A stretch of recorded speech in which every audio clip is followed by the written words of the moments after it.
Wild Wild, DJ Jazzy Jeff.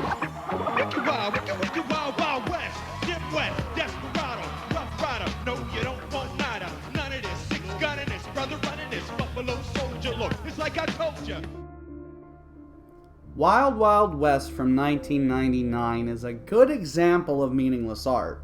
While many films are celebrating their 20th anniversary this year, Wild Wild West is not one that will receive much love or attention. At least not from the general public. Hell, not even from the generals of YouTube and Twitter. But admit it, you got all nostalgic when you heard that beat drop. Don't lie, it's okay. This is a safe space. When you realize that we're being sold our own nostalgia in modern cinema, you have to realize those feelings of fondness for art that most did not appreciate will eventually make bank in a few years' time. So my question is, little ones, what meaningless piece of art do you love? Write your answers below. If you're speaking them into your viewing screen, please seek psychiatric assistance at once. As for the meaningless art I love, well, Wild Wild West is surely one of them. Hence why I said it was okay to feel all fuzzy over that stupid song. Also, I love any chance when I get to use the word hence. It doesn't mean I'm better than you. It just means I'm smarter and far more clever than you. I also crave any chance I get to piss off that one person who takes this all far too seriously.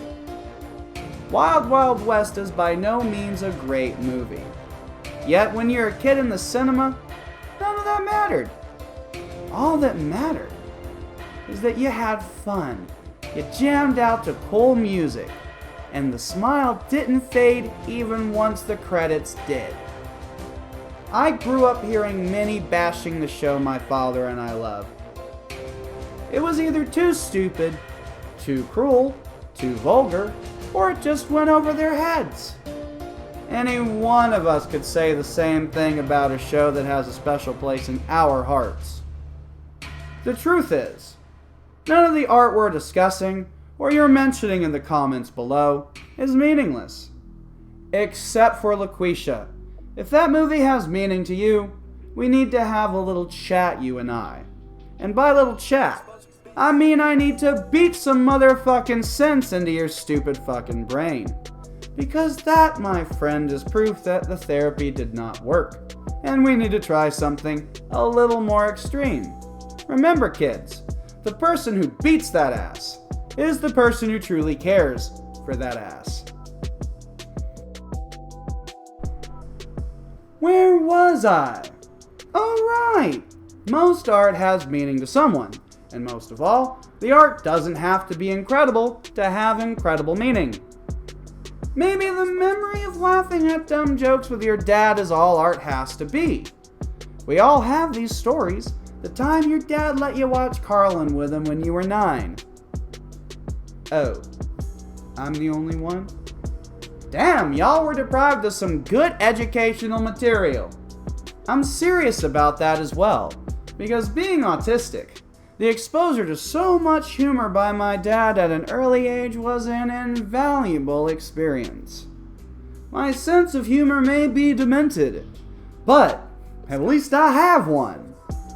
When you look at the world today, you realize most people need to learn to laugh more and stop taking life so super serially. The things that have a special meaning for us don't have to mean jack shit to anyone else. And you see this next issue in religion and fandoms mostly. Just because it has a certain meaning to you does not mean another is required to share, like, accept, or validate that meaning. You can listen to what someone else gets out of it and leave, take, or ignore what you wish to. Look at it this way. Instead of arguing over which Spider-Man is the best interpretation, why not just take joy in the fact that another has accepted Spider-Man into their hearts? Or, go to war over stupid details that don't matter, instead of rejoicing in the ones that share a universal meaning. The little details that seem so meaningful to us are that meaningful to us. We should be damn happy that another happens to see the same forest. I mean, it's a big fuck forest. If you expect them to see the tree where you had your first LGBTQ experience, then you're being a tad bit arrogant. Speaking of arrogance and fandoms, it's a miracle that the Bond franchise has not resulted to the same petty fights and arguments that most other franchises of its ilk have. Then again, the last 2 times we saw a new Bond, social media either did not exist or was just a wee little baby. Don't get me wrong, people have argued over who should play the next Bond since the OG left the role. But the cold-blooded nature of most modern fandoms has not yet touched 007. Nothing lasts forever though, and I imagine the series will see some big changes after the next outing, which is looking, well, yeah, it's a Bond film, I guess. I'm sorry, I love The Return to Jamaica. Live and Let Die is a fucking classic. A sort of racist classic, but a classic all the same. If you don't think the film is racist, then you did not progress with the times. It was not a hateful form of racism. It was honestly a fairly inclusive film for its time, which shows how far we have come. You don't have to ignore how the film may be viewed by younger viewers today to still cherish the memories of your childhood with that film. Most of us 90s kids think GoldenEye is the gold standard of Bond movies. What? You thought I was going to talk about the game? Honestly, yeah, I played the game well after it came out, and I never got into it. I just don't have the memories you guys have of that game. My memories are of another Bond game.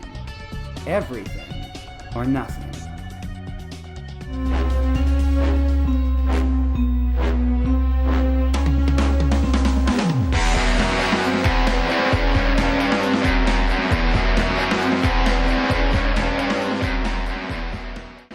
That game takes me back, and it's still as good as it ever was. Art will be meaningless to those who either find no meaning or are given none. GoldenEye will always be a special film to me because I remember coming home one day and seeing my dad watching it alone. Until then, I only ever saw my dad watch movies with the family.